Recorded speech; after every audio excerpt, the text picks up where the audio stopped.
Selama ini beberapa ketua umum partai politik itu tersandra karena mereka memiliki kasus-kasus yang bisa diangkat setiap saat, termasuk Erlangga. Bahkan bocor alus Tempo itu mengatakan Erlangga itu punya 11 kasus hukum. Maksudnya adalah Jokowi ingin menguasai Golkar melalui Bahlil. Tapi kok tiba-tiba muncul nih MK nih? Apakah ini tidak terprediksi atau tidak terkendali atau bagian dari sandiwara juga ini? Sebenarnya mereka tidak menyangka akan bakal ada putusan MK seperti itu. Karena kan selama ini kan Anies Baswedan lebih kental dengan kayak Islami dan lain sebagainya. Ya, yang paling berpengaruh itu adalah Anies itu simbol perlawanan terhadap Jokowi. Jadi orang memilih Anies itu tidak karena alasan kanan aja, tapi kalau alasan nggak suka sama Jokowi. Mungkin nggak tidak terjadi revolusi lagi yang selanjutnya? Oh, sangat mungkin. Bahkan kemarin kalau misalnya pengesahan itu dilanjutkan, bisa terjadi reformasi lah, reformasi jilid 2.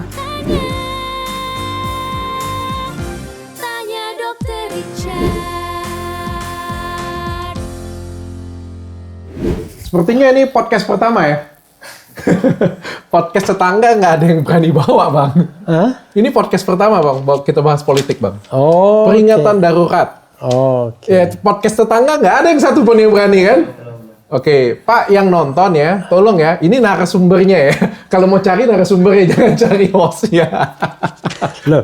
Bang Refli Harun, thank you Bang sudah datang sini, Bang. Oke, Dok. Terima kasih, Dok. Waduh. Aku baru pertama diundang podcast oleh, tadi kemarinnya diundang podcast ke Bang Refli kan? Iya. Aku baru pertama seumur hidup, Bang. Dikasih pertanyaan, jebakan Batman, salah jawab. Lupa siapa yang saya... Kelihatan banget aku bodohnya di situ, sumpah. Beliau tanya dengan aku, bagaimana pendapat Dr. Richard tentang ketua Partai Golkar yang mengundurkan diri katanya. Iya. Erlangga kan. Iya. Aku di situ kayak pulang aku baru baca kan kayak orang bodoh aku baca di situ sumpah. Kenapa nggak ngikutin? Ya gitulah kira-kira. Sebenarnya nggak apa-apa itu, Dok. Kalau misalnya gini, ini mohon maaf nih, saya belum sempat ngikutin, nggak apa-apa. Boleh nggak di-update sedikit? Kalau saya begitu, kalau misalnya wartawan nanya kan tidak setiap hal kita ikutin kan? Contoh misalnya kasus Vina. Bang Refli, kenapa nggak bahas Vina? Ya nanti saya bahas ya, tapi saya biasanya kalau belum ngikutin kasusnya saya nggak mau bahas. Nggak apa-apa kan? Enggak. Masalahnya aku kasih tanggapan. Dan iya, tanggapanku itu kayak anak SD yang ngomentarin gitu.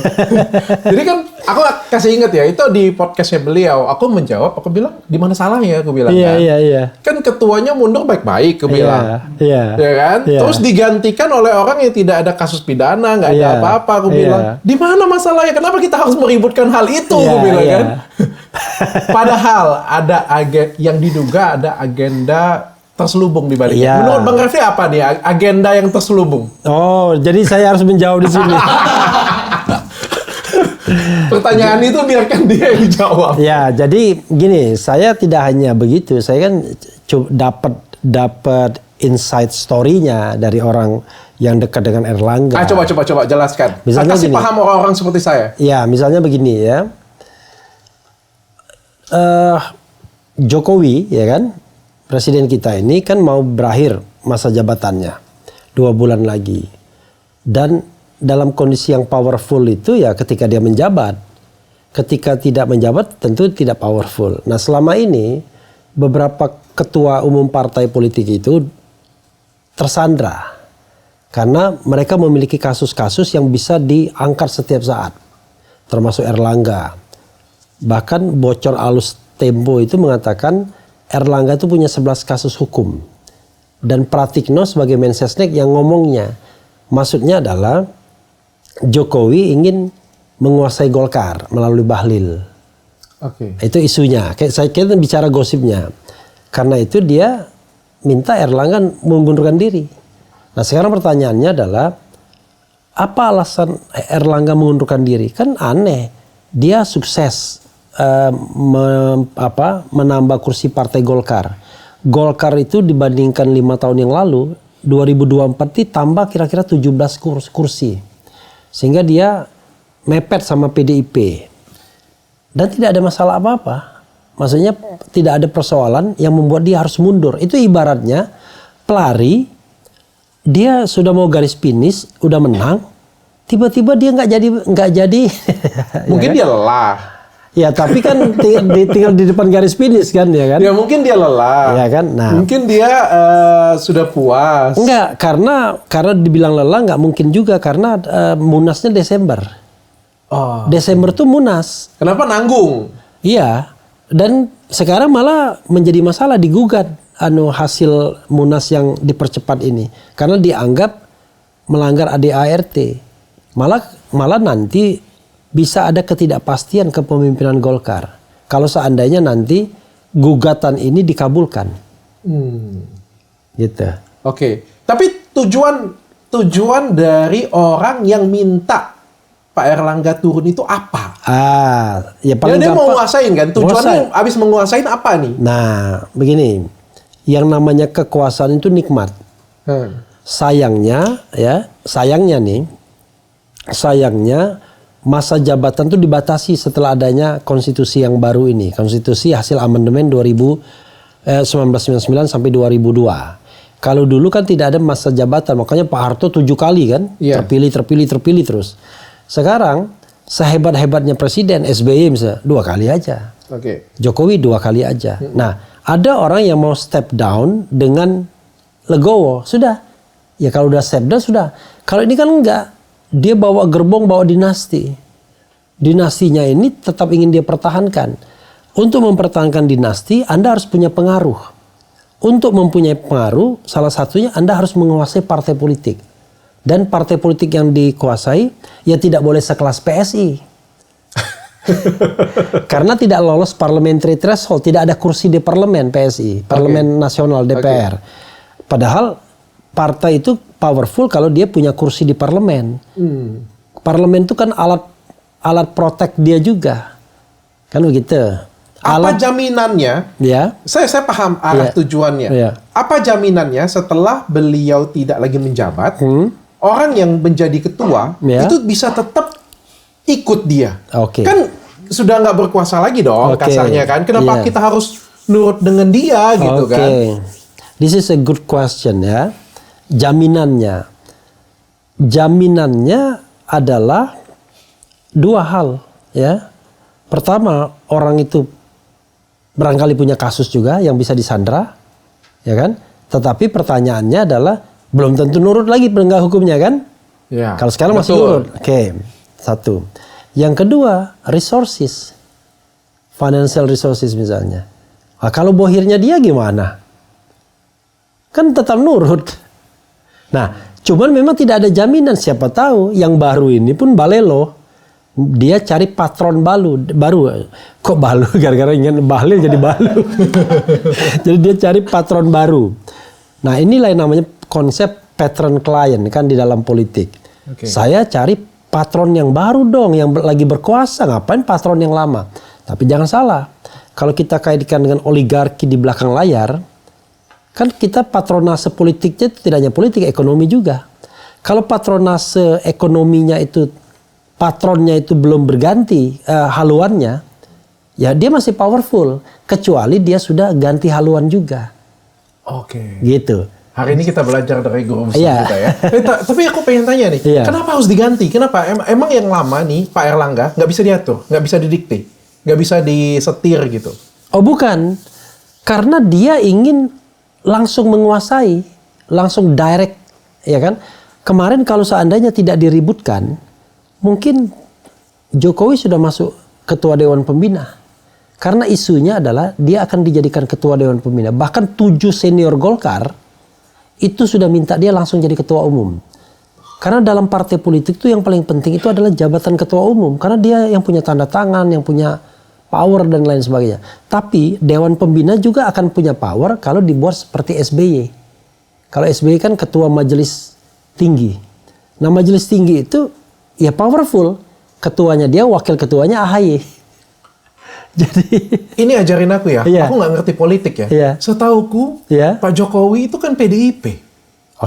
Lalu pertanyaannya? Kayak gimana ceritanya dia bisa menjadi Dewan Pembina di Golkar atau di partai-partai besar yang lain dia kuasain? Dia kan kalau saya nggak salah nih ya, Oke. update saya ya. Oke. Beliau kan masih salah satu anggotanya PDIP. Iya, Bukan jadi seperti itu. Jadi dia secara formal nggak jelas. Karena kalau dia omongkan PDIP, buktinya dia tidak mendukung calon PDIP waktu Pilpres kemarin. Kita tahu kan calon PDIP Ganjar Pranowo. Tapi Pak Jokowi terang-terangan mendukung Prabowo dan bahkan menitipkan anaknya Gibran di Prabowo kan sebagai pasangan kan. Nah, dari situ sendiri, dari sisi fatsun politik udah nggak benar. Dari sisi etika politik, bagaimana seorang kader partai yang dibesarkan partai tersebut, yang dicalonkan partai tersebut selama 2 kali, tiba-tiba tanpa kulonuan berhenti dari partai itu, tidak pernah menyatakan dia berhenti, mencalonkan, mendukung calon lain dari partai lain. Nah sekarang, apakah dia masih anggota PDIP atau tidak? Yang jelas, tidak ada ketegasan. Megawati tidak pernah mencabut KTA-nya, dan dia pun tidak pernah menyerahkan KTA-nya. Jadi, menggantung saja, tapi perilakunya tidak lagi pro PDIP. Bahkan dalam konteks misalnya Kim Plus, ya, Koalisi Indonesia Maju Plus itu, satu-satunya partai yang ditinggalkan, yang besar, yang parlemen, ya PDIP. Oke. Nah ini kan menunjukkan bahwa dia tidak hanya bukan lagi anggota PDIP secara de facto, tapi bahkan bermusuhan diametral sudah. Nah, dia coba take over PDIP sebenarnya. Kan ada isu, ada yang mau ngambil PDIP kata Bu Mega kan. Tapi tidak berhasil karena Bu Mega masih kuat. Karena pilihannya adalah mengambil partai besar. Partai besar di Indonesia itu for the time being itu 3. PDIP, Golkar, Gerindra. Ambil Gerindra nggak mungkin, itu punya Prabowo. Ambil PDIP, gagal.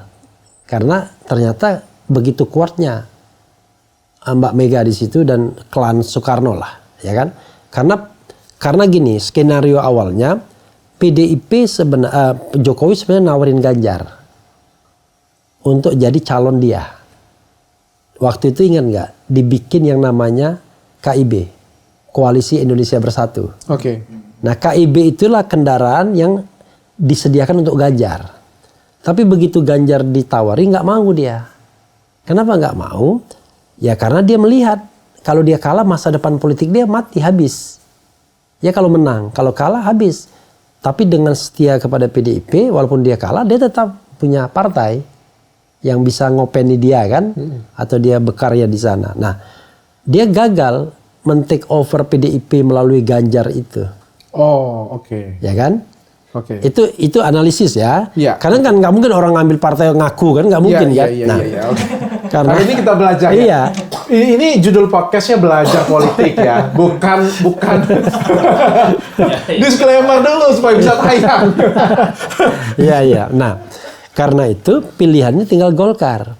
Iya. Semua partai itu disandra. Dia bisa ambil PAN kalau mau, bisa ambil partai yang lebih P3 kalau mau.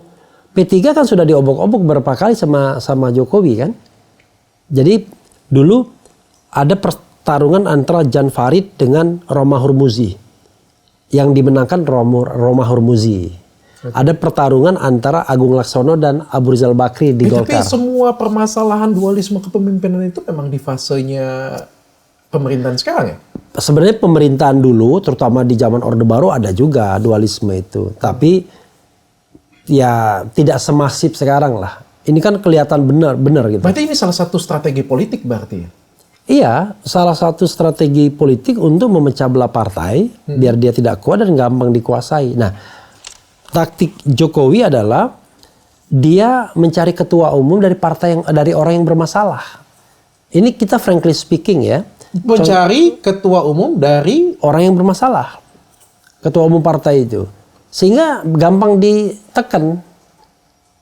Gampang let's say gini. Kita tidak fitnah ya, misalnya Bahlil misalnya. Coba kalau kita lihat pemberitaan dulu, kan terkenal tuh. Kalau Bahlil itu, kalau izin-izin tambang misalnya ada presentase dan lain sebagainya, bahkan cash. Ya kan? Itu kan yang diisukan kan. Soal dia membantah dan lain sebagainya itu soal lain ya kan. Nah, tetapi ya kita lihatlah, kita paham lah ya kan. Orang masuknya seperti apa, lalu keluarnya seperti apa. Tidak mungkin orang itu bisa menguasai partai besar kalau tidak ada kekuatan finansial yang luar biasa.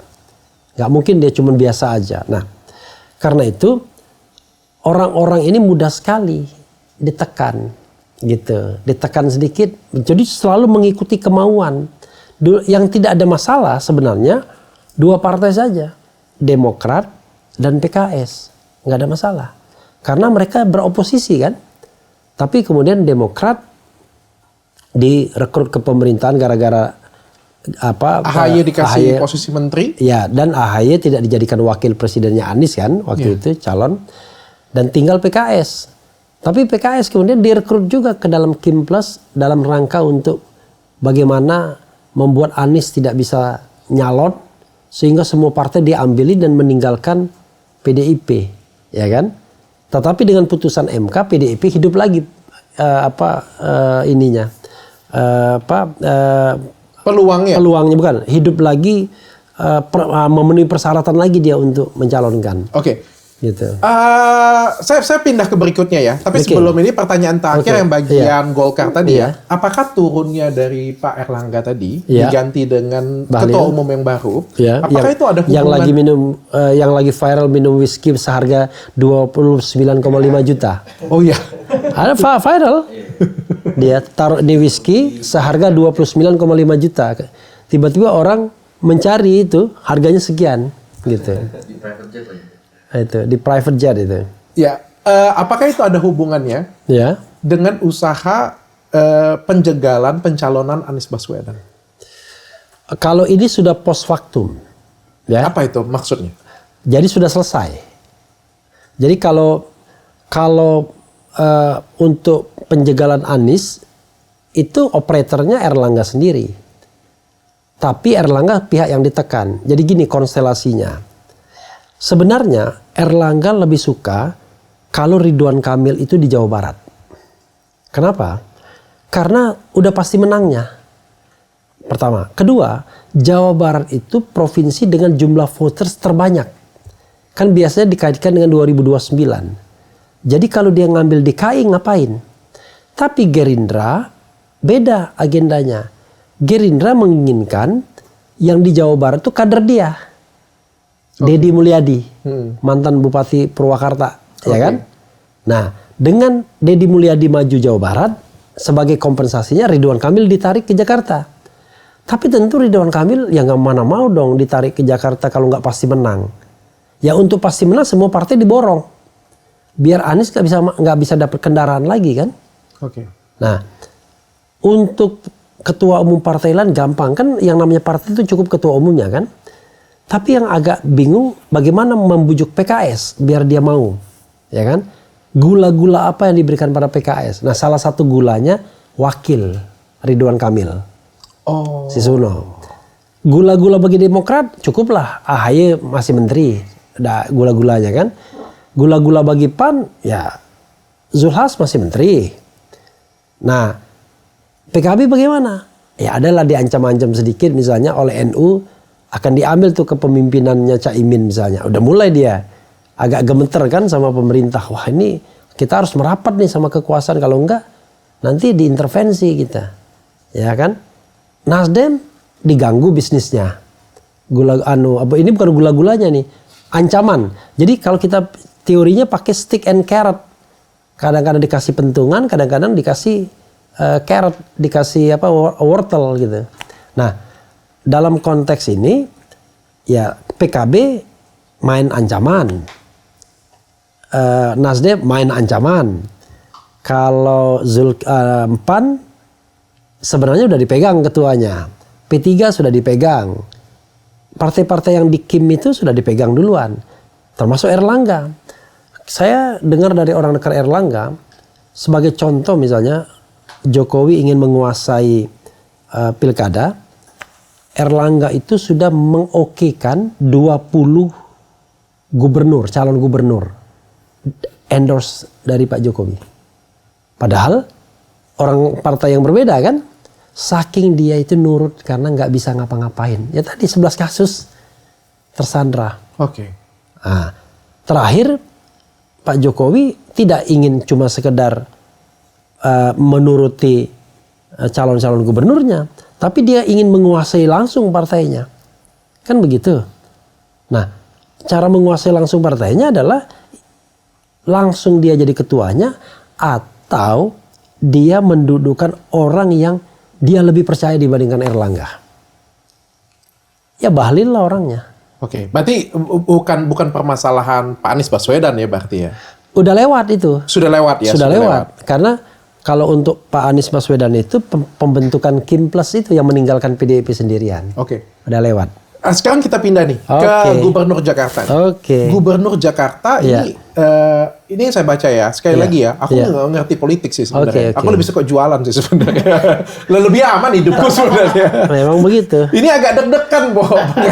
Pada dia sebut nama semuanya nggak ada yang disensor dia sebutnya. Makanya orang yang paling bodoh itu adalah bikin podcast politik. Jadi high risk tapi low return. Risiko tinggi tapi returnnya rendah. Iya. Oke. Bapak-bapak yang berkuasa yang nonton, ini saya lagi belajar politik ya Pak ya. Jangan marah dengan saya, kalau marah dengan narasumber saja. Tapi ini katanya, ini katanya ada usaha untuk penjagalan Pak Anies Baswedan untuk menjadi gubernur. Oke. Memang seperti itu kah? Iya. Iya. Memang seperti itu? Iya. Jadi setelah Kim Plus terbentuk kan begitu. Semua partai diborong. Ya, ada 12 partai yang bergabung jadi satu. Koalisi besar. Koalisi besar. Katanya, wah untuk demi Indonesia, biasalah kan bullshitnya orang politik kan begitu. Wah untuk Indonesia.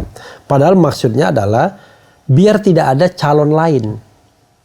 Nah, rupanya sama kotak kosong pun takut juga kan. Kebetulan ada calon independen yang tadinya tidak lolos, tiba-tiba jadi lolos.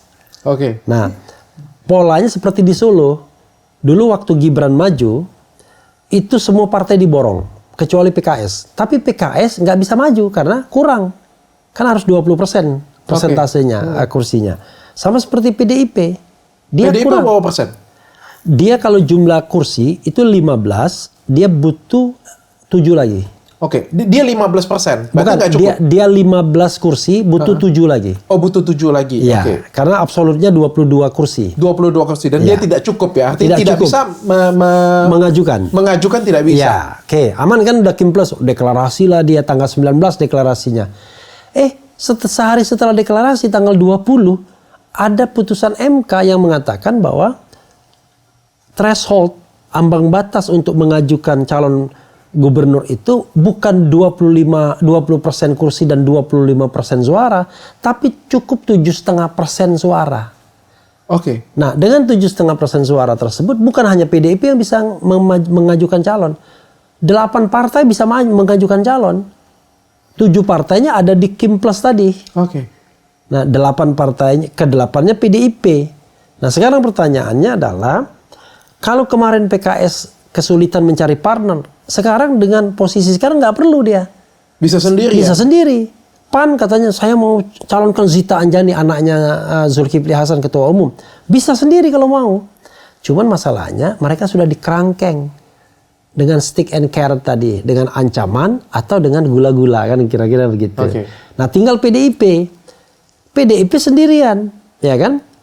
Karena dilihatnya PDIP ini bisa mengajukan calon dan ada desas-desus dia mau mengajukan Anies Baswedan, ya kan? Ya, muncullah kemudian RUU Pilkada yang kemudian didemo orang rame-rame kemarin tanggal 22 Agustus. Jadi begitu tanggal 20 putusan MK, tanggal 21 rapat Badan Legislasi langsung selesai perubahan itu, dan perubahan itu materinya mengubah putusan MK. Makanya ribut tanggal 22 kemarin. Oh, itu sudah disetujui bahkan. Sudah disetujui di Balek Badan Legislasi, tinggal paripurna. Tanggal 22 tuh tinggal paripurna. Oh, itu yang diributkan. Nah, itu, dan kemudian paripurnanya gagal. Nah, karena paripurnanya gagal, maka posisinya adalah hari ini ya, per hari ini adalah PDIP bisa mengajukan calon. Nah, siapa calonnya? Bisa Anies, bisa bukan. Oke. Kan bergantung dia. Tadinya dia Anies dengan harapan ada partai lain yang mau join agar cukup kursinya. Oke. Sekarang nggak ada masalah lagi. bisa diajukan tunggal ya. Iya, dia mau mengajukan kadernya nggak ada Siapapun masalah. juga Siapapun Oke. bisa. Nanti kita bahas ke sana. Tapi Oke. pertanyaanku kayak gini. Iya. Ini kan sudah disusun, kalau kita lihat ya, ada kecerdasan seseorang Iya. yang menyusun rapi semuanya ini, Iya. sehingga Gubernur Jakarta juga akan lebih gampang untuk menang. Kita Iya. anggap seperti itu Iya. ya. Kita anggap kondisinya seperti itu kalau memang ada sosok orang yang cerdas di belakangnya untuk berpikir seperti itu ya. Supaya ada satu sosok orang nih yang gampang sekali untuk menang. Iya. Tapi kok tiba-tiba muncul nih MK ini? Apakah ini tidak terprediksi atau tidak terkendali atau bagaimana? Atau bagian dari sandiwara juga ini? Ya, satu ya. Sebenarnya mereka tidak menyangka akan bakal ada putusan MK seperti itu. Oh, tidak disangka. Tidak disangka. Kenapa tidak disangka? Karena mungkin mereka sudah mantau permohonan dari Partai Gelora dan Partai Gelora dan Partai Buruh itu bukan mempermasalahkan thresholdnya, dia mempermasalahkan partai non-seat yang tidak memiliki kursi untuk bisa nyalonkan juga. Karena begini, 12 partai itu kan deklarasi. Di antara 12 partai itu ada partai yang tidak punya kursi di DPRD DKI. Oke. Berdasarkan undang-undang yang eksis, mereka tidak bisa menjadi partai pengusung. Ya, cuma partai hore-hore aja bisanya.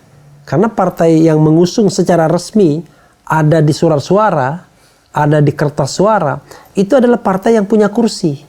Dari 12 yang sudah declare mau ngusung itu, 2 partai tidak punya kursi sama sekali, yaitu Partai Gelora dan Partai Garuda. Jadi kalau misalnya nanti memang Ridwan Kamil Suswono mau dimajukan, ya 2 partai itu coret. Oke. Ya walaupun dia mengatakan ikut mendukung, tapi kan kastanya jadi kelas 2 kan. Makanya Partai Buruh sama Partai Gelora mengajukan agar ketentuan yang mengatakan hanya partai yang punya kursi yang bisa mengusung calon itu dibatalin. Tapi persentasenya enggak dimintain. Tapi sama MK dikasih lebih. Oh. Dikasih lebih. Tidak hanya soal itu, tapi persentase diperkecil. Gitu. Dari 25% suara menjadi hanya 7,5% suara. Dan basisnya hanya suara saja, tidak kursi. Sehingga tidak dihitung apakah Anda dapat kursi atau enggak, karena basisnya cuma suara. Oke, pertanyaanku adalah apakah keputusan dari MK tersebut itu independen atau dipengaruhi oleh bagian yang lain lagi? Saya bisa yakinkan kalau dipengaruhi oleh bagian yang lain, mungkin indirect ya, tetapi secara direct enggak. Jadi gini, pengaruh yang bisa menekan tentu pengaruh dari kekuasaan. Oke. Jadi kalau misalnya putusan MK itu menguntungkan kekuasaan, kita bisa mengatakan ini either ditekan penguasa atau dia independen. Kan begitu? Tapi kalau putusannya tidak menguntungkan kekuasaan, apalagi menentang kekuasaan yang sudah bersepakat dengan 12 partainya, kan cari penyakit namanya kan? Nah, justru itu. Makanya saya menganggap itu putusan yang genuine. Karena saya pun mau mengatakan bahwa kalau saya tidak 7,5%, kalau saya malah saya nyuruh mantan murid saya untuk mengajukan 0%. Agar semua partai bisa mengajukan calon. Kan di DPRD DKI itu ada 11 partai. Ya kan? Kalau cuman ini kasusnya DPRD DKI. Kalau cuman 8 partai yang dibolehkan, 3 enggak, kan tanggung banget. Oke. Kepalangan aja semuanya. Iya, kepalangan aja. Oke, berarti menurut Bang Refli, MK ini independen ini waktu memutuskan hal tersebut. Iya. Kalau untuk kasus ini, saya mengatakan ini putusan yang benar. Makanya waktu saya orasi kemarin depan DPR, saya bilang ini putusan yang benar. Dalam 3 perspektif saya katakan. Dalam perspektif kepastian hukum, dalam perspektif keadilan, dan dalam perspektif demokrasi. Nah, kepastian hukum itu yang menyangkut menyangkut Kaisang, yang soal usia. Oke. Kan ribut kan? Usia itu dihitung kapan? Gara-gara Kaisang ini belum 30 tahun, akhirnya kan ada akrobatik dari Mahkamah Agung yang mengatakan bahwa dihitung sejak pelantikan. Padahal tidak ada satupun manusia yang tahu kapan dilantiknya seorang kepala daerah itu. Karena kalau dia penetapan calon bisa serentak seluruh Indonesia, Apalagi pendaftaran 27-29 Agustus serentak. Tapi kalau pelantikan tuh tergantung kasusnya masing-masing. Misalnya DKI ada bisa 2 putaran. Setelah 2 putaran ada kasus di MK. Kasus di MK nanti pemungutan suara ulang atau penghitungan suara. Nggak bisa serentak. Kalau mau nunggu semua sampai ujungnya, jangan-jangan ada yang konfliknya sampai 2 tahun seperti di Papua dulu. Gitu. Nah, karena itu tidak masuk akal kalau kita menentukan yang namanya syarat usia itu digantungkan pada saat pelantikan. Karena Kaisang... Fairnya saat pendaftaran dong. Iya memang. Itu yang dikembalikan pada MK. Pada saat pendaftaran, bukan saat pelantikan. Oh, dan MK juga memutuskan itu juga? Iya. Jadi, sehingga hasil dari keputusan MK harusnya Pak Kaisang nggak bisa maju? Nggak bisa. Jadi posisi hari ini, mereka udah mengatakan akan ngikutin MK. Posisi hari ini, kecuali kalau mereka main akrobat lagi. Oke, berarti apa yang kira-kira akan terjadi? Pertama, PDIP bisa mengusung. Ya kalau misalnya skenario normalnya, 2 saja. PDIP bisa ngusung. Anies bisa maju. Tergantung. Ya, tergantung PDIP mau kasih atau tidak. Ya, tidak. Kaisang tidak bisa maju. Kaisang tidak bisa maju. Oke, Bang. Ini aku buta ya. Aku mau tanya ya. Iya. Kan kita tahu bahwa beberapa bulan yang lalu MK membuat keputusan yang Gibran. Iya, keputusan yang tiba-tiba bergejolak sekali nih, yang mendukung di penguasa nih, tiba-tiba ada yang diuntungkan lah kayak gitu punya ya, diuntungkan tiba-tiba seorang yang bisa jadi wakil presiden lah seperti itu. Tapi tiba-tiba hari ini berbeda nih. Ya, oke. Kok bisa seperti itu? Ya, begini, jawabannya sederhana. MK itu bukan benda mati. Itu aja kan. Kan dia terdiri dari 9 orang. Dan 9 orang itu bisa berubah pikirannya. Baik karena diintervensi maupun karena kesadaran sendiri. Oke. Dalam kasus Gibran, beberapa bulan yang lalu, kunci permainan ada di Anwar Usman. Anwar Usman ini tahu kan? Oke, paman. Paman, iparnya Jokowi kan? Iya. Nah, sebenarnya permohonan itu sudah ditolak dalam konteks yang lain. Ini bukan permohonan Gibran sebenarnya, permohonan oleh orang-orang yang ujung-ujungnya ke Gibran, kira-kira begitu kan? Oke. Nah, itu sudah ditolak. Tiba-tiba begitu sang paman ini datang dalam rapat permusyawaratan hakim, konstelasi berubah. Yang tadinya sudah sepakat untuk menolak, 2 hari kemudian berubah dalam konteks putusan yang lain yang kurang lebih sama permohonannya. Kan ada beberapa permohonan itu. Makanya permohonan ini ditolak, tiba-tiba ini diterima, dikabulkan. Nah, dikabulkan dengan suara pada waktu itu posisinya 6-3. Jadi 6 orang yang pro mengabulkan, 3 orang yang kontra, tidak mau mengabulkan. Nah, yang kontra itu orang-orang berbobot semua.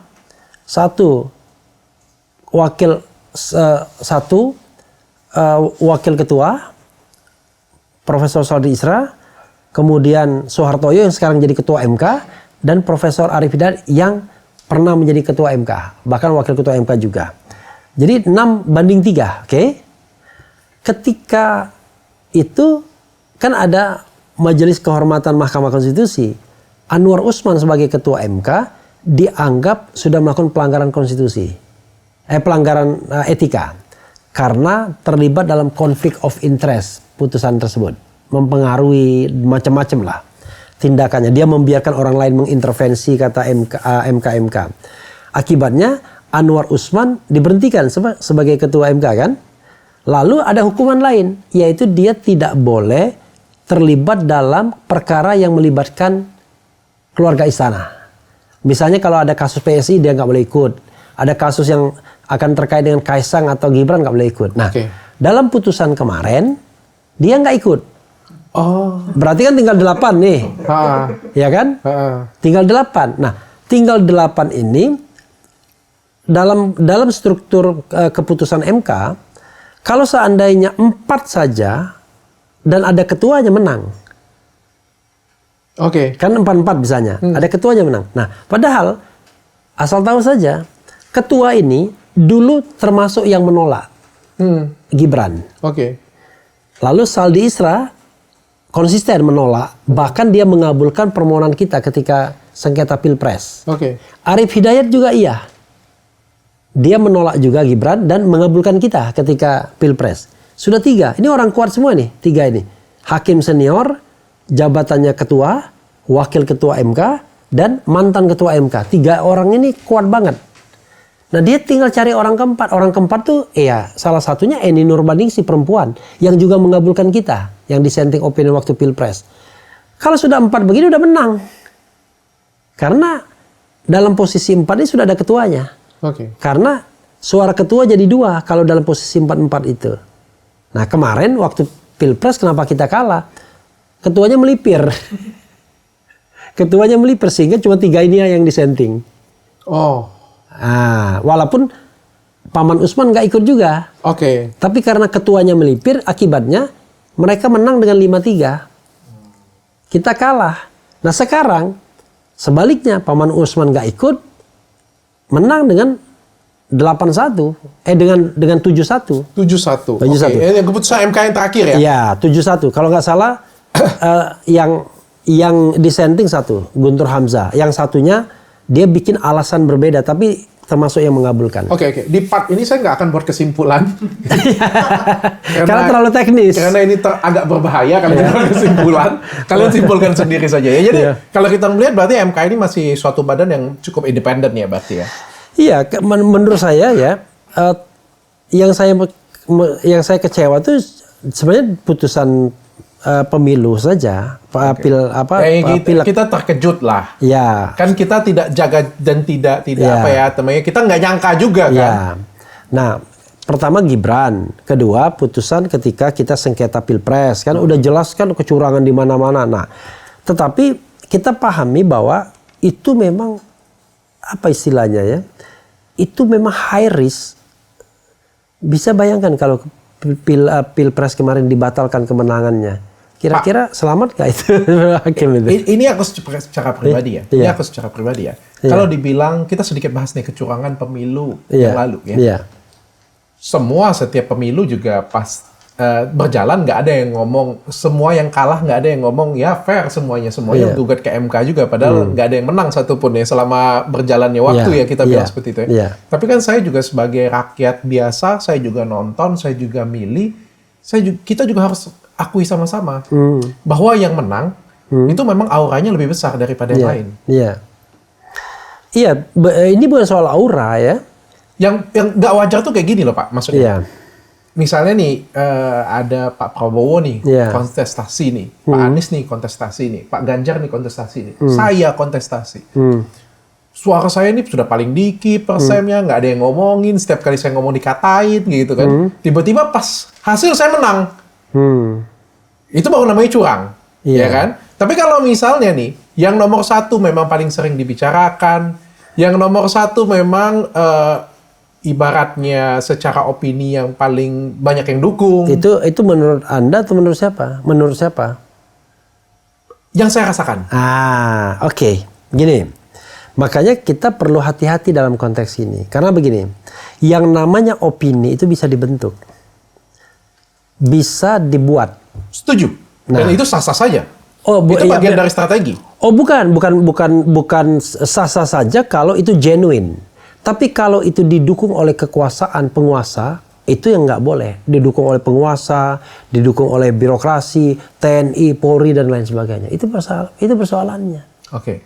Jadi tidak fairnya itu adalah, Anda kan pernah lihat film Gladiator, ketika Maximus melawan siapa rajanya itu, tiba-tiba ketika melawan gladiator legendaris, di belakang ada harimau. Giliran kalau mau ke Maximus, harimaunya dijulur. Giliran ke lawannya ditarik gitu. Nah, masalahnya bukan soal kalah dan menang, tapi unfair election. Nah, unfair election itu begini. Yang paling berbahaya itu adalah keterlibatan negara untuk memenangkan satu orang. Itu yang jadi masalah. Nah, keterlibatan negara ini dimulai dengan mendudukkan Gibran sebagai calon wakil presiden. Pertanyaannya adalah, ya, kenapa mendudukkan Gibran sebagai calon wakil presiden? Apakah dia orang yang hebat, orang yang sudah matang, punya prestasi luar biasa, Apakah dia lebih hebat daripada Zulkifli Hasan, Menteri Perdagangan? Lebih hebat dari Yusril Iza Mahendra? Lebih hebat dari Erlangga Hartarto? Padahal mereka semua adalah masuk dalam koalisi Prabowo. Kok Prabowo ngambil anak kecil? Kenapa? Karena dia itu adalah garansi negara akan turun tangan untuk memenangkan dia. Karena saya ngomong pernah dengar langsung dari Prabowo. Gak ada gunanya katanya kalau nggak didukung Jokowi. Ngabisin duit aja. Jadi dia itu persoalannya, bro. Ya, saya mau skip bagian ini. Kita maju ke depan nih, kita maju ke depan. Dia nanya. Oke, apa lagi? Oke. Sumpah. Cari istri yang tersakitin aja dong. Cari istri yang diselingkuhin aja. Jangan yang kayak gini lah. Ini tim yang bawa ya, bukan saya. Saya ini cuma disuruh tanya aja. Ini bagian pertanyaan sudah ada di sini. Saya cuma nanya yang ada di sini. Pak, semua orang takut Pak Anies Baswedan. Ya. Kenapa Pak Anies Baswedan ditakuti? This is the good question. Jangankan untuk level gubernur, level presiden aja dia ditakuti. Coba Anda lihat debat capres kemarin. Itu kan kebanting semua yang lain. Kenapa? Begini, Anies itu punya kemampuan yang menurut saya lebih baik dibandingkan Prabowo dan lebih baik dibandingkan Ganjar. Kenapa begitu? Kalau dibandingkan Prabowo ini kan orang yang sudah the old man. Dia nggak akan sabar lagi berdebat itu. Ininya udah nggak, dokter kan udah tahu, ini nggak kencang lagi, kan begitu. Ganjar punya keterbatasan wawasan internasional. Ganjar nggak pernah melalui forum-forum internasional. Jadi kalau kita misalnya mengirim delegasi Indonesia ke dunia internasional, yang bisa ngomong tuh Prabowo sama Anies doang. Ganjar nggak akan bisa ngomong, ya kan? Tapi kalau berdebat, lihat saja debat Pilpres kemarin. Anies kuat sekali, dia masih muda 50-an tahun. Dia teknis tahu karena pernah jadi gubernur, teori tahu, lalu deliverynya bagus, eksekusinya. Bandingkan Prabowo yang marah-marah, ya kan, sampai salaman nggak mau. Pertanyaannya kok masih bisa menang? Ya udahlah, jalan ceritanya udah panjang yang tadi kan.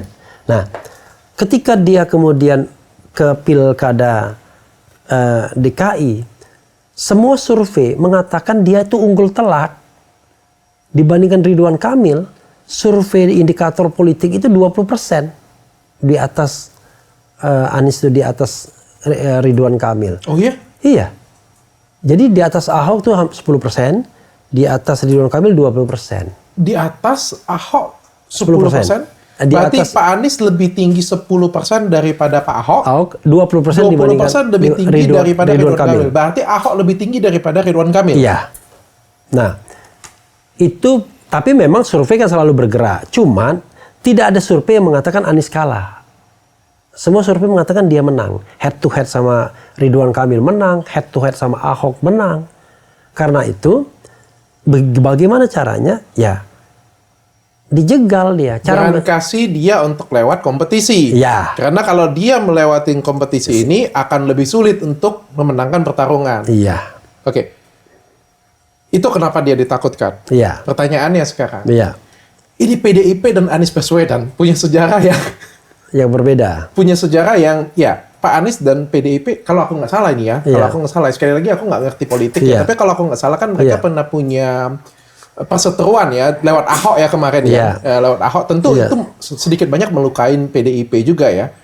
Apakah PDIP mau sekarang memberikan kursi untuk Pak Anies? This is the good question. Tapi sesakit apa sih sama Anies?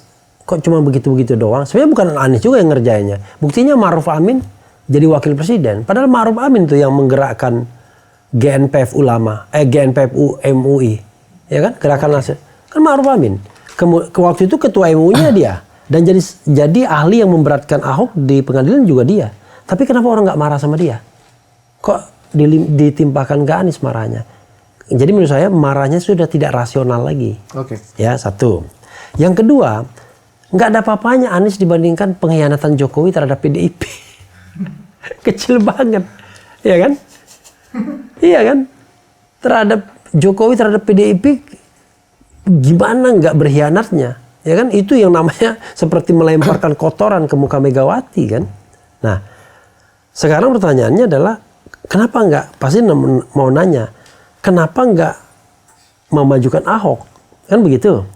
Kalau memajukan Ahok itu menangnya itu agak tipis-tipis. Judi. Ya, gambling. Kalau ini udah hampir pasti. Kalau Anies, why? Sederhana hitungannya.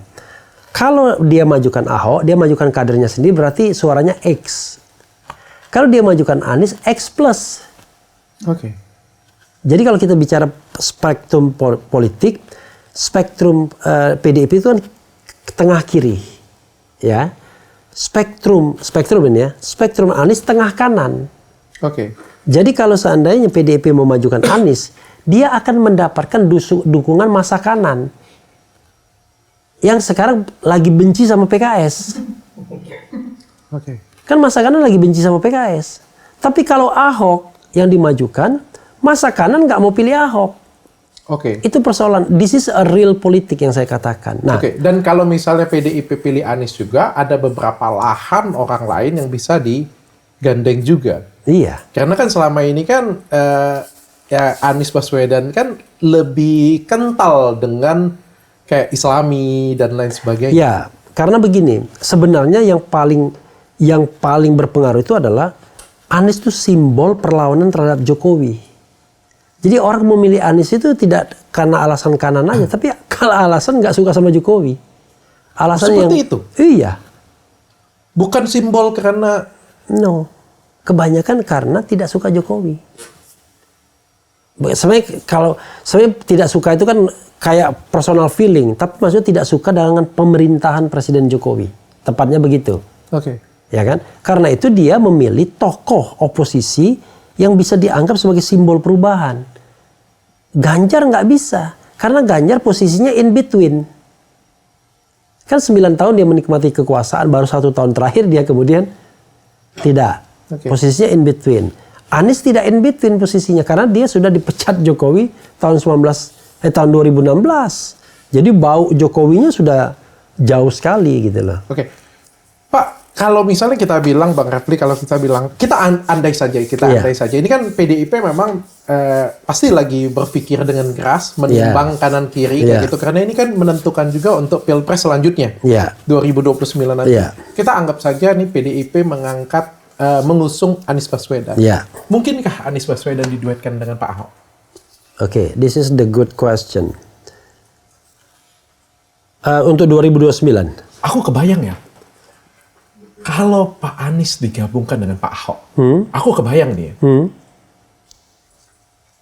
sepertinya nggak usah ada pileg, tapi pilkada ya. Ya, Sepertinya nggak perlu ada pilkada kayak. Ya itu juga yang orang sekarang bayangkan untuk pemilihan gubernur, Anies Ahok. Tapi unfortunately mereka nggak bisa jadi wakil. Karena mereka udah pernah jadi gubernur. Jadi regulasi mengatakan tidak boleh. nggak boleh. Padahal kan kalau Pak Ahok kan apa ya kita ngomong ya kan menggantikan. Ya, tapi klausulnya yang penting pernah jadi gubernur. Oh jadi nggak bisa. Ya di tempat yang sama ya. Jadi itu tidak mungkin. Tidak mungkin. Jadi case close. Case close. Kecuali Anda keluarga Jokowi bisa. Nggak bisa di MK kan lagi. Ya bisa di MK kan. Lagi di MK kan. Oh lagi di MK kan. Ya tapi kan pendaftaran tanggal 27 sampai 29 tinggal berapa hari lagi. Tinggal berapa hari lagi. Dan MK kelihatannya tidak berminat untuk segera memutuskan. Iya makanya saya bilang. Sudah kali ini termonitor ya. Iya. Kalau kemarin tak termonitor ya. Iya. Nah itu nggak mungkin karena itu pertanyaannya kalau bisa dua-duanya bagus banget. Cuman nggak bisa. Kalau dua-duanya maju saya kebayang ya. Itu kayaknya itu udah real kotak kosong. Oh iya karena kan dari sisi elektabilitas Anies nomor 1, Ahok nomor 2, Ridwan Kamil nomor 3. Itu udah tetap di mana-mana. Jadi kalau misalnya nomor 1 dan nomor 2 gabung, ya siapa yang lagi lawannya? Dan aku kebayang kalau misalnya berdua itu gabung, kayaknya 2029 ini bisa menjadi Bisa. Jadi makanya persaingan yang luar biasa. jadi orang bicara tentang simbol rekonsiliasi kan. Jadi gini, sebenarnya kuncinya di PDIP sekarang. PDIP ditinggalkan sebagai satu-satunya partai yang dipaksa untuk beroposisi dengan fenomena Kim Plus ini. Sengaja PDIP tidak mau diambil. Kenapa? Karena masih pengaruh Jokowi. Jokowi ya tidak mau dia merekrut PDIP, dan sebaliknya PDIP nggak mau juga dengan Jokowi kalau ada elemen Jokowi atau Gibran di sana. Karena itu pilihan beroposisi bagi PDIP itu adalah pilihan terpaksa. Nah, pertanyaannya adalah kalau PKS sudah tidak beroposisi juga masuk ke istana, dia mau cari kawan siapa? Kan kalau nggak ada kawan kan mati dia lama-lama. Nah, kawan yang paling strategik aliansi itu adalah Anies Baswedan dan masanya. Masa Anies itu real. Banyak. Kalau kita mau jujur ini ya, kalau kita demo-demo di lapangan, itu rata-rata masa Anies semua. Kita nggak pernah nemuin masa Prabowo, masa yang lain. Even PDIP pun nggak banyak masanya. Yang demo? Iya. Berarti nggak setuju dengan pemerintahan? Iya. Oh iya, wajar dong. Berarti kan yang oposisi pasti. Nggak mungkin dong masanya Pak Prabowo. Oleh kan Pak Prabowo ada kan demo tandingan. Kan demo tandingan tuh sering sekali. Setiap demo kemarin itu selalu demo tandingan. Tapi kita tahu demo tandingan itu tidak loyal karena masa bayaran. Oke, yang ini tidak bayaran? Tidak bayaran. Anda yakin tentang itu? Iya. Karena nggak ada duitnya juga dia. Gimana mau bayar? Saya jadi lawyer tuh nggak dibayar sepeser pun. Jadi ini ada cerita yang lucu ya. Mungkin ada lawyer 01, 02, 03. Wah, lawyer 02 kan kaya-kaya tuh. Hotman Paris ya kan. Kemudian mana? Macam-macam auto. Kita tanya, "Bang, nginep di mana?" Oh, kita nginep di Shangri-La katanya. Ya kan? Shangri-La. Lalu 03 ada Mulia Lubis kan? "Bang, nginep di mana?" Mandarin kan. Kami di Mandarin. Kalau 01 lawyer 1 dari rumah masing-masing. Dari rumah masing-masing. Memang faktanya memang nggak ada duit. Jadi makanya pertanyaannya adalah sehebat apapun calon dalam demokrasi yang mahal seperti Indonesia nggak mungkin menang. Nah ini yang membuat kita prihatin. Tapi kalau begitu ngapain Anda butuh calon populer? Karena kalau calonnya makin tidak populer, makin besar duit yang harus dikeluarkan. Kalau dia makin populer, makin kecil uang yang harus dikeluarkan. Karena kan ibaratnya mobil kan, mendorongnya lebih gampang dibanding mobil mogok, susah dorongnya, tenaganya. Tapi kalau masih bunyi sedikit-sedikit kan dorong sedikit jalan. Nah, ya ibarat itulah kalau kita bicara kandidat. Makanya kandidat tetap saja harus dicari yang populer, biar uangnya lebih sedikit. Biar uangnya cukup ke partai aja. Kira-kira begitu. Okay. Kan 20% threshold itu kan untuk setoran. Satu kursi berapa duit?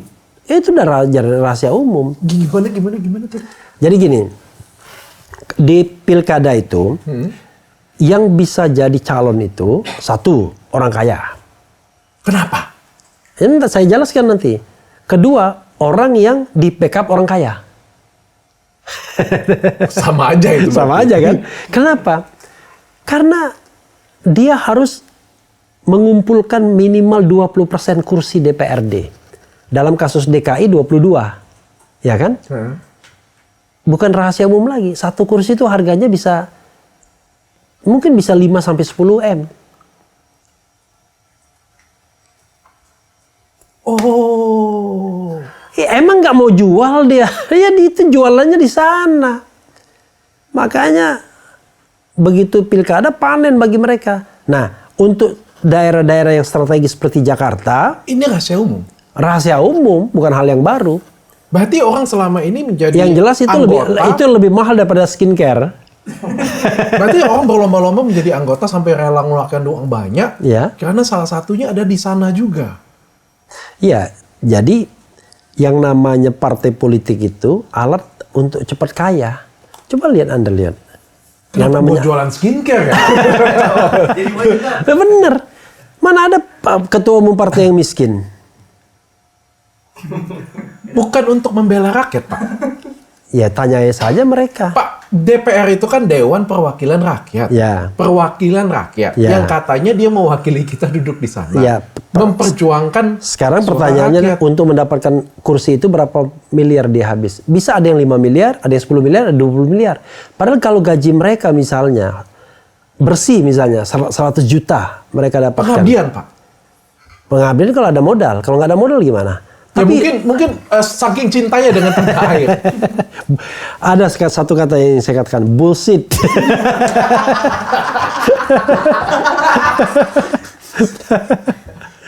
Pak, tapi saya pernah terpikir seperti itu loh, Pak. Iya, biasanya periode pertama. Atau orang yang baru masuk, bener. Jadi ada dua kemungkinan. Orang idealis masuk DPR itu jadi gila atau ikut main. Kalau misalnya dia nggak tahan, berhenti dia pasti. Jadi satu periode berhenti. Ikut gila atau jadi gila atau ikut main. Karena begitu luar biasanya perseliweran uang itu. Kayak bayangkan, kan perusahaannya kan satu, tapi powerful, namanya PT APBN. PT Anggaran Pendapatan dan Belanja Negara. Yang jumlahnya 3.000 triliun lebih. Ya kan? Nggak kebayangkan uang 3.000 triliun. 3.000 triliun lebih. Ya itulah. Gitu. Jadi negara kita ini rusak serusak-rusaknya. Cuma memang orang awam itu nggak bisa, kan edukasinya harus pelan-pelan sama orang awam. Apalagi gini, ini buat dokter ya. Bicara tentang keburukan pemerintahan dengan orang sukses, itu sama ngomongin orang yang sedang jatuh cinta. Susah kan ngomongin orang yang jatuh cinta kan? Misalnya dia jatuh cinta sama cewek, kamu jangan sama cewek itu bla bla bla, keluarganya begini. Nggak mau denger dia. Nah, ngomong politik bahwa pemerintah ini lagi bobrok dengan orang yang sukses, susah juga. Ngomongnya dengan orang yang susah. Ngomong dengan orang yang susah, cocok. Karena dia mau berubah. Iya, dia mau berubah. Tapi begitu dikasih bansos, diam dia. Itu. Karena dia menganggap bahwa itu datanglah yang namanya Ratu Adil. Jadi memang orang kritis itu memang lapis kecil. Makanya kalau dalam teori politik misalnya, bagaimana kita memperkuat kelas menengah. Jadi kelas menengah itulah yang menjadi patokan. Kita nggak bisa. Misalnya kelas atas berharap perubahan dari kelas atas. Anda gimana? 9 naga suruh berubah, nggak mungkin kan? Ya kan? Atau orang yang sama sekali untuk makan pun susah, nggak bisa juga diajak demo pun, Pak nggak ada ongkos. Bayangkan kita demo itu kan jalan aja kan? Iya. Nggak mungkin pusing-pusing kita memikirkan bagaimana kesananya. Tapi ada orang yang untuk demo minta ongkos dia, kan real itu. Misalnya dari Banten, nggak mungkin dia datang sendiri. Terpaksa apa? Disediakan bus. Sewa bus berapa? Jutaan. Jadi untuk demo, untuk keadilan pun butuh jutaan, bayangkan. Butuh ratusan juta. Kemarin ada crowdfunding. Saya baca 184 atau 185 juta dapat. Saking orang tuh sudah judek sekali dengan bukan dinasti. Dibayar, bahkan mereka... Iya, crowdfunding. Wow. Karena saking mereka marah betul dengan dinasti ini. Kan ya kalau dalam bahasa Jawa tuh ngono sih, ngono ya ngono tapi ojo ngono kan. Atau enough is enough. Cukup. Tapi terus. Nah, orang kan marah jadinya. Oke. Gitu. Pak, kita anggap kayak gini ya. Kalau misalnya Pak Anies Baswedan diusung oleh PDIP. Oke. Menurut Bang Refli, siapa wakilnya? Wakilnya harus dari PDIP. Satu. Ahok kan nggak mungkin, nggak bisa. Ada 3 calon. Satu Hendrar. Hendrar ini mantan wali kota Semarang. Yang sekarang di lembaga yang LPKP ya, yang untuk lelang-lelang itu. Yang kedua Rano Karno, karena ada Sidul anak sekolahan, anak Betawi, orang tahu lah sama Rano Karno, dan dia sudah punya pengalaman sebagai gubernur Banten gantiin Atut. Kemudian yang ketiga Pras itu mantan ketua DPRD. Masih nggak dia sebagai ketua DPRD? Atau sudah ada pelantikan? Belum. Dia ketua DPRD periode sekarang.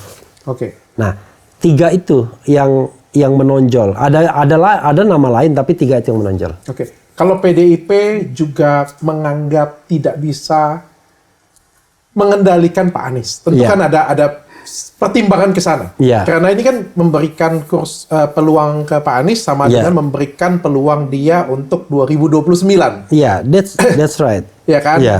Dan menurut sejarah berapa tahun juga kan tidak ada hubungan yang harmonis antara PDIP dan Pak Anies ya berseteru terus ya, secara berkontestasi lah kita bilang ya. Sebenarnya bukan dengan PDIP, dengan Jokowi. Ya dengan Jokowi ya. Tapi kan intinya berkontestasi mereka, tidak pernah satu gerbong ya kita bicara ya. Tapi memberikan gerbong ini kan sama dengan memberikan gerbong. Kalau hari ini diberikan gerbong artinya itu sampai kita berbicara panjang nih, bisa sampai 10 tahun atau 15 tahun ke depan kayak gitu kan. Tentu ini jadi pertimbangan. Kalau misalnya mereka menganggap, wah ini nggak bisa dikendalikan, nggak bisa kita duduk berdua aja, diskusi aja, susah kayak gitu punya. Tentu tidak diberikan kursi ini. Oke, saya punya 2 pertanyaan. Saya satu-satu saya masukkan. Tentu yang dimasukkan adalah Pak Ahok. Siapa wakil yang kira-kira cocok untuk Pak Ahok?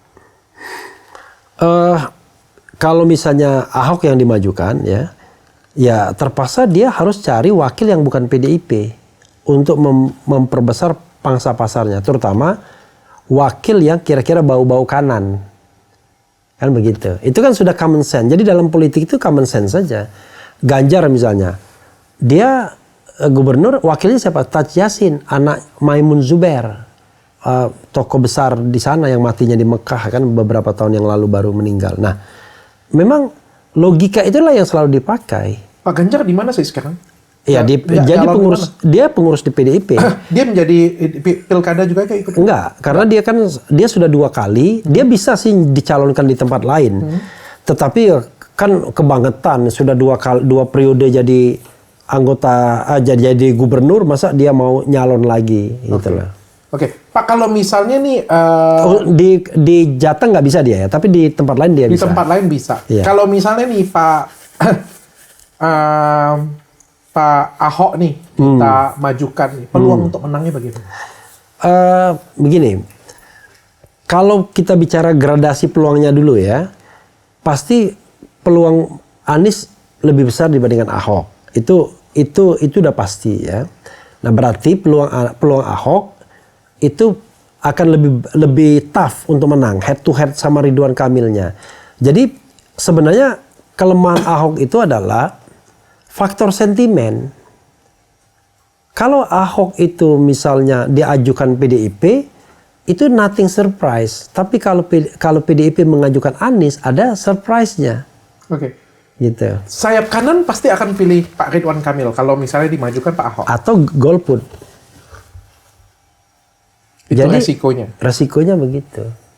Makanya dalam konteks ini, itu pertama. Kedua, PDIP mendapatkan political gain. Emas nih tiba-tiba lewat. Iya. Terlewat. Political gain-nya adalah jangan salah, jangan melihat Anies as himself, hanya Anies sendiri. Dia itu bawa gerbong orang-orang yang fanatik sama dia dan itu organik. Pak, gitu. Anies ini sebenarnya partai apa sih? Setahu saya Pak Anies ini dulu yang aku tahu ya, Demokrat. Tapi kok tiba-tiba diusung Gerindra? Dia nggak pernah partai politik. Tidak. Nggak pernah. Jadi waktu itu dia diundang untuk ikut konvensi Demokrat. Diundang bukan ikut. Jadi kenapa diundang? Begini, ini pinteran SBY juga. Kenapa dia mengadakan konvensi? Karena pertama dia nggak akan nyalon lagi. Karena sudah 2 periode. Kedua, dia belum punya putra mahkota yang siap. Ya kan? Kalau sekarang mana tertarik dia bikin konvensi. Belum apa-apa sudah AHY aja calonnya pokoknya. Iya kan? Nah, pada waktu itu kan dia nggak punya calon dari terahnya. Karena itu dia pinter, dia bikin konvensi. Tujuannya apa? Sekaligus promosi Demokrat. Tapi gagal. Kalau misalnya Pak Anies itu bukan dari partai mana-mana. Maukah Pak Anies gabung dengan PDIP menjadi anggota? Ya, itu akan tergantung bagaimana negosiasi antara PDIP dan Anies. Karena begini, kalau kita mau melakukan perundingan, hukum perundingan itu sederhana. Kamu bawa apa, saya bawa apa. Kan sederhana. Bisa kita berunding. Nah, Anies akan bilang, saya bawa massa saya. Ini massa yang solid, real, organik. Ya kan? PDIP akan bilang, saya bawa gerbong. Kendaraan politik saya udah jelas nih. Ya kan? Kalau Anda nggak... Nah, bergantung. Sama-sama kuat. Iya, bergantung. Mana yang butuh. Ya dua-duanya saling membutuhkan, itu pada masalahnya. Iya kan? Dua-duanya saling membutuhkan. Negonya alot pasti. Negonya alot. Kan ini harga nih, pasti harus ada harga tengah. Nah, harga tengahnya sudah diomongkan sama Sekjen Hasto. Apa? Pak Anies tidak perlu jadi PDIP, tetapi yang penting bersedia menjalankan visi dan misi kita dan berorientasi pada wong cilik. Gampang dong. Ya, itu menunjukkan bahwa PDIP pun ingin melonggar sama Anies biar tidak deadlock. Oke. Pak, kalau misalnya Pak Anies masuk ke PDIP, diusung jadi gubernur Jakarta, Pak Ahok jadi kemana? Ini potensial juga nih. Iya, sebenarnya nggak ada masalah sekarang. Pak Ahok bisa ke Bangka Belitung, bisa ke Sumatera Utara, bisa kemana kan? Sekarang kan slot PDIP kan luas dengan putusan MK. Provinsi ada 34. Oh, bukan hanya Jakarta. Iya. Semuanya dia bisa ngusung sendiri. Iya. Saya kira dengan dia sebagai pemenang pemilu, mayoritas dia bisa ngusung sendiri. Kan 7,5% kan? 7,5, bayangkan di Jakarta saja 8. Nggak perlu dia ranking 1, yang penting dia 7,5%. Jangan-jangan seluruh provinsi dia bisa usung sendiri. Yang tidak, kalau tidak salah cuma di Sumatera Barat saja mungkin sama Aceh. Tapi yang lainnya bisa usung sendiri semua. Jadi Pak Ahok tinggal pilih aja kalau mau. Cuman to some extent Pak Ahok kan orangnya keras juga. Dan gengsinya juga tinggi. Ngapain gue dibuang-buang ke Bangka Belitung misalnya. Atau dibuang ke mana gitu. Atau kalau dia mau ke Jawa Tengah ya susah. Mau ke Jawa Barat lebih susah, ya kan? Jawa Timur sudah ada Hovifah. Jadi sebenarnya putusan MK itu memudahkan PDIP. Mungkin nggak keputusan MK ini adalah titipan dari PDIP? Enggak. Tetapi saya tahu ada orang yang pro PDIP. Iya, saya kan tahu kan tipologi hakimnya. Satu hakim itu memang pro PDIP. Karena kenapa? Dia dekat dengan kelompok PDIP lah. Jadi di hakim MK itu ya, ada hakim yang pure akademisi. Ada yang akademisi tapi juga ketua korps alumni apa yang kemudian dekat dengan partai politik, begitu. Setelah saya ngobrol dengan Bang Kefli, ya, sepertinya kalau di kacau banget ya negara kita ya. Ya, itu kan sama dengan kita melihat perempuan, ya kan paling gampang, ya kan? Atau lihat perempuan. Kalau dari jauh kan kelihatan cantik kan? Begitu dekat ternyata kulitnya belum kena skincare. Ya begitulah. Semakin kita mendekat objek kan kita semakin tahu kelemahannya. Tapi begitu dari kita long distance, jarak jauh, kan itu hukum alam aja. Anda ke politik Amerika juga akan begitu. Politik negara lain juga akan begitu. Cuman derajatnya tentu beda. Ya, karena itu kalau misalnya kalau kita mau melihat hasil terbaik dari politik, ya lihat saja angka-angka statistiknya. Contoh misalnya, kalau politik. Kita ini negara bebas atau enggak? Menurut Freedom House, enggak bebas. Kita cuma separuh bebas. Jadi, bukan bebas penuh. Bagaimana dengan indeks demokrasi kita? Ternyata menurun. Kita tidak lagi demokrasi yang genuine, demokrasi. Istilahnya apa lupa saya. Tetapi kita demokrasi cacat, dibilangnya. Itu dari sisi pemberantasan korupsi.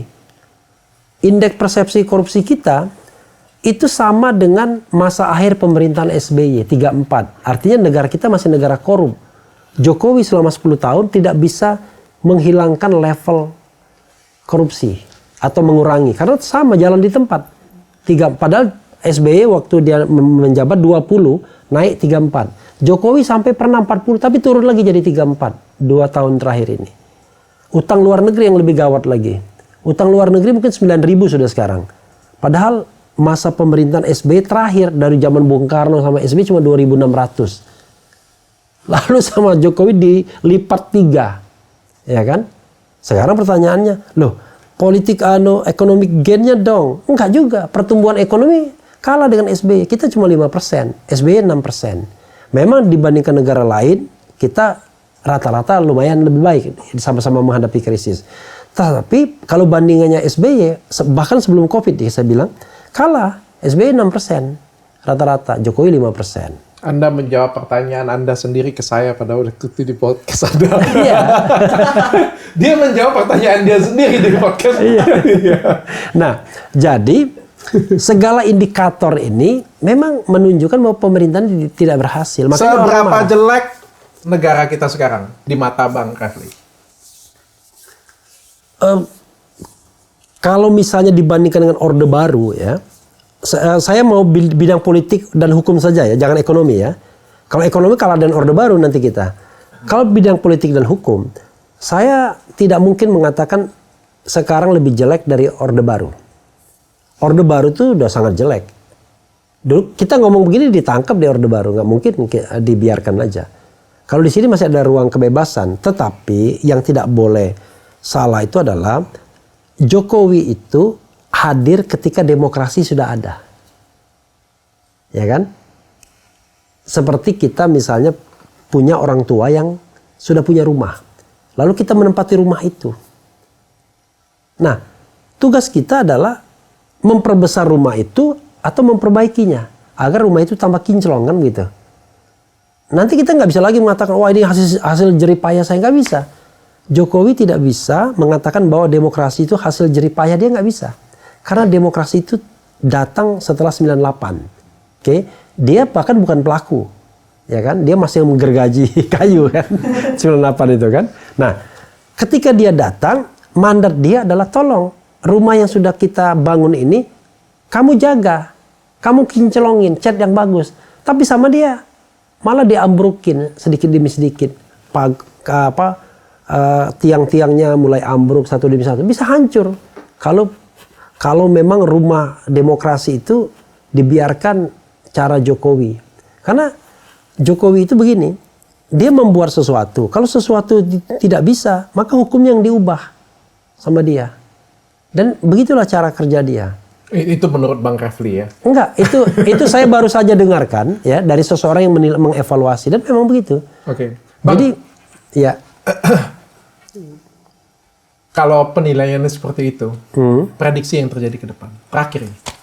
Prediksi yang terjadi ke depan bergantung pada pemerintahan Prabowo, ya, sejauh mana dia bisa melepaskan diri dari pengaruh Jokowi. Sekarang Prabowo tagline kelanjutan, karena dia terpaksa mengatakan itu karena dia membutuhkan Jokowi untuk menang. Oke, setelah menang tentu berbeda. Setelah menang, kita akan lihat dia menikmati kemenangan itu saja, atau dia mau bekerja keras. Jangan lupa dia orang yang sudah tua, old man. Kita akan tahu. Tapi beliau juga adalah seorang pejuang yang mencintai bangsa Indonesia I juga. know, tapi fisik itu berpengaruh kan terhadap performa seseorang. Ya nggak ada yang tahu Bang. Mungkin Abang Refli kan, Pak Prabowo mungkin sehat sekali.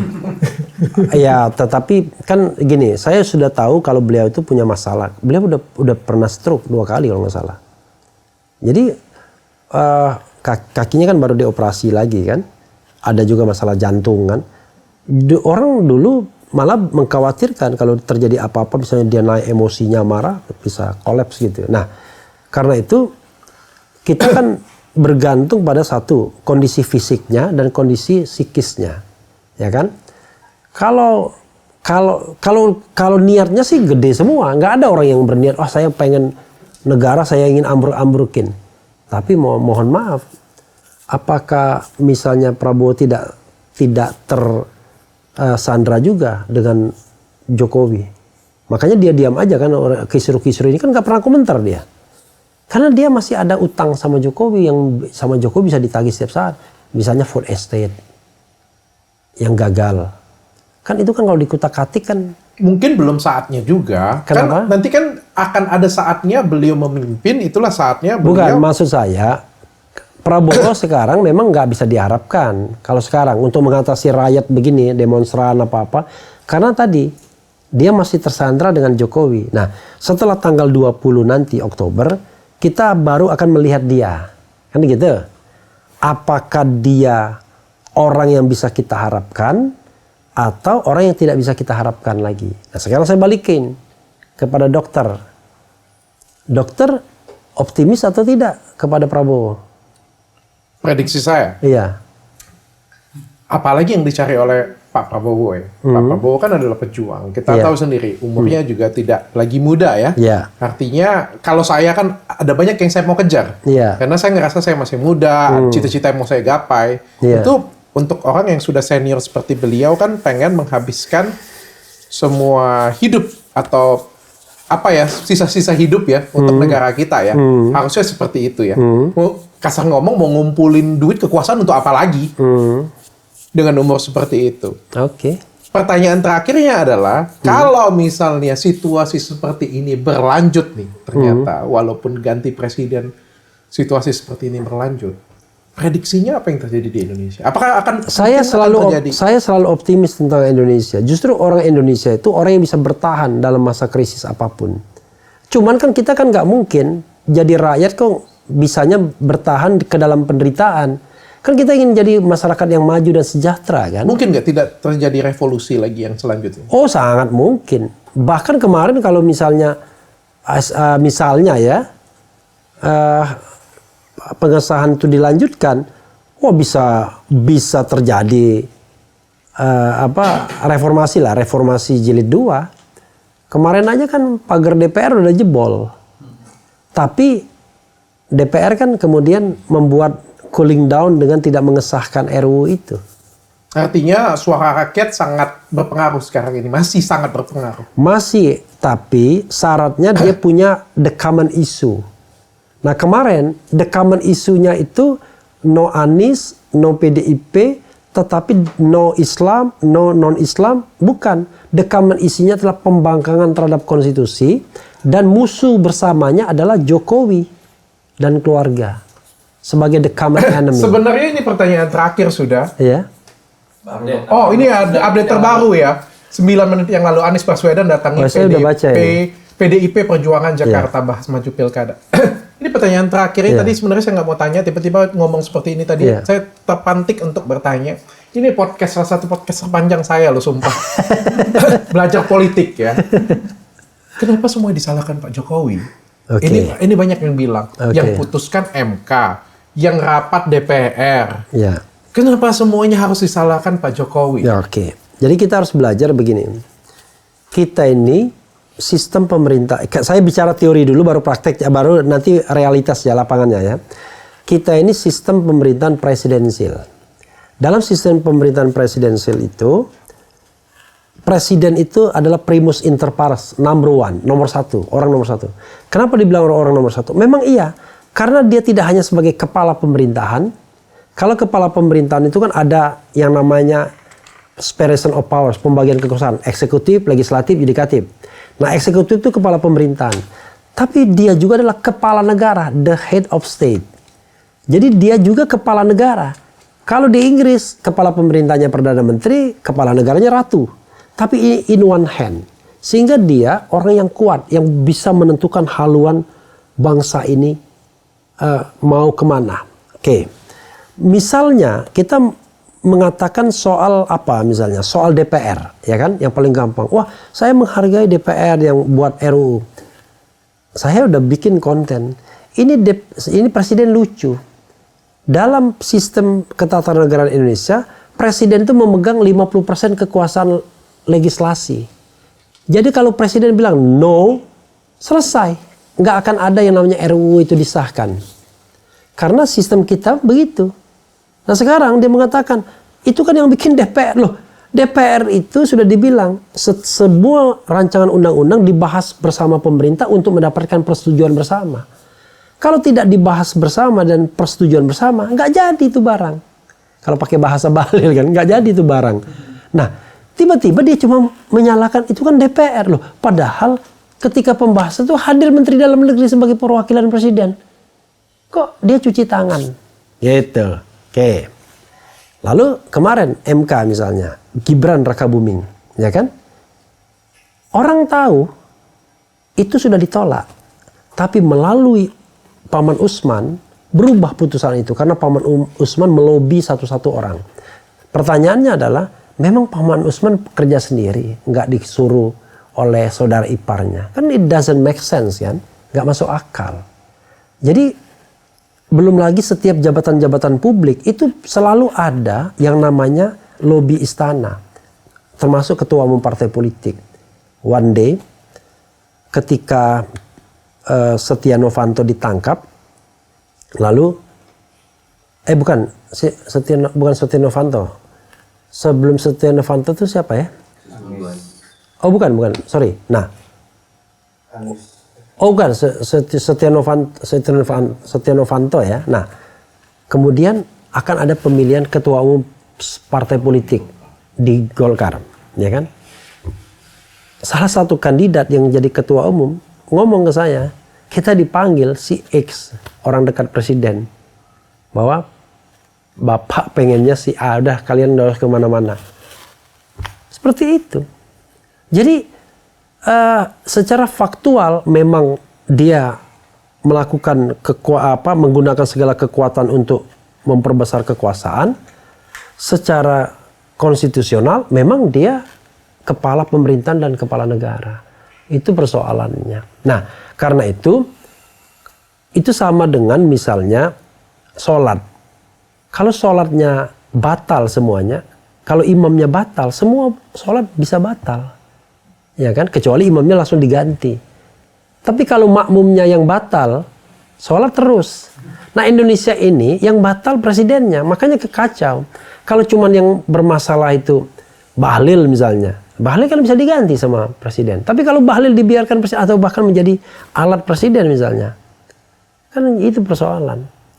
Karena itu kita butuh pemimpin yang betul harus sudah selesai dengan dirinya, tidak lagi berpikir bagaimana the next election. Nah, pertanyaannya adalah apakah seorang Prabowo tidak berpikir the next election? Tidak berpikir 2029, nggak yakin saya. Tapi jangan lupa Jokowi berpikir 2029. Untuk siapa? Gibran Rakabuming Raka.